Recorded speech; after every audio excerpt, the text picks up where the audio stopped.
Good morning, and what's your name, and do you have a story to tell us? I do. My name is Marcia Keat, and I'm a graduate of the University of Michigan. I have a 6-month-old baby girl, and she was placed on a police hold when she was 3 days old when I was accused of being a mentally unstable heroin addict. So I have child haven visitation at 10 o'clock. Wow, I've been there. Wait. Just stay strong. I've never taken a Loratab in my life. The only opiates I had in my system were from the epidural. Wow. Another sad story. Stay strong. Good luck. Hi guys. And what's your names and what you here for? Sandi Johnson. We're here protesting this corrupt system. Our grandparents' rights were taken away. Basically, we weren't given a fair trial. We weren't even heard. And they were adopted by somebody else, and now we're kind of screwed. Wow. So, Crazy. help somebody else. Sorry to hear that. But that's what we're here for. We're trying to get justice just. Hello, and what's your name, and do you have a story to tell us? Alan Johnson. This is my wife Sandy. Our grandkids were taken away illegally. They want to always keep them with family, and family was not even notified.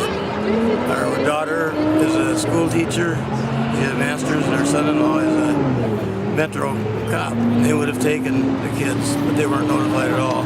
Adoption went through just quiet. Nobody said a thing. We saw it on Facebook. So that's and the way it started was. The way the whole thing started was really, my daughter was on some prescription medication for her back.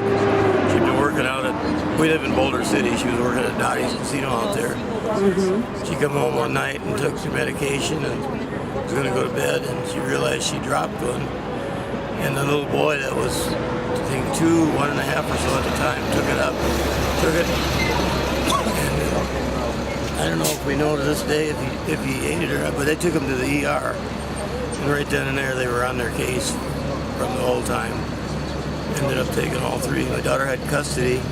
She was living with us. And her and my wife were kind of arguing a little bit one night. My wife was drying dishes, and the plate accidentally hit my daughter above her eye a little bit. Just made a little scratch, and she made a mistake of calling the Boulder City Police. That's when it all started. From the time they took him to the hospital, CPS was right on him. And it just went from there. It got worse and worse. My wife, I was in the Marine Corps and stuff, and my wife works, and we have no jail record or nothing at all. Of course, my daughter, both my sons, my daughter-in-law have no records or nothing either. Kids just got taken away. All we can do is fight. Not in the family at all. So that's basically the gist of it, what happened. Thank you so much, sir. Thank you. And good morning. My name is Mclay. I've been divorced now for a little while, but I continue to try to give my kids. The biggest thing is I work construction, and my pay varies a lot based on work in this town. And I was unemployed for quite some time. You know, my mortgage was past due. I was struggling, so I came to family court for help. You know, asking just for temporary, relief from. You know, not asking to not pay anything, but they're taking $15.88 a month whether I'm working or not. And so when I don't work a week, I still owe $366 for that week.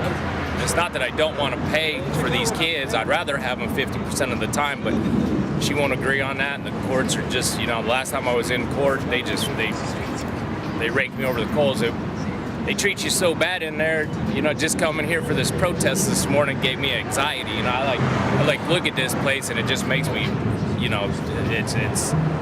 it shouldn't be that way, When you go to courts for help, they should help you, not punish you. In fact, not only did they uphold the child support But then she asked for half a daycare, and they granted that. So then I was like, well, I'm unemployed. Why don't you just allow the kids to stay with me while I'm unemployed? That way, it cuts the daycare costs. And she said, nope, absolutely not. These kids will go to daycare. You're going to pay that, half of medical. And it's just, it just seems like a system that wants to create a deadbeat dad or a deadbeat mom, if that's the case, but it's not right that they just take it upon themselves to, financially just, bankrupt you. And, and the courts say, oh, well, we're here for the kids. That's great. But what about the kids in my house? The kids in my house suffer because, she's going off on trips and stuff like that. Well, I don't have the money to do that.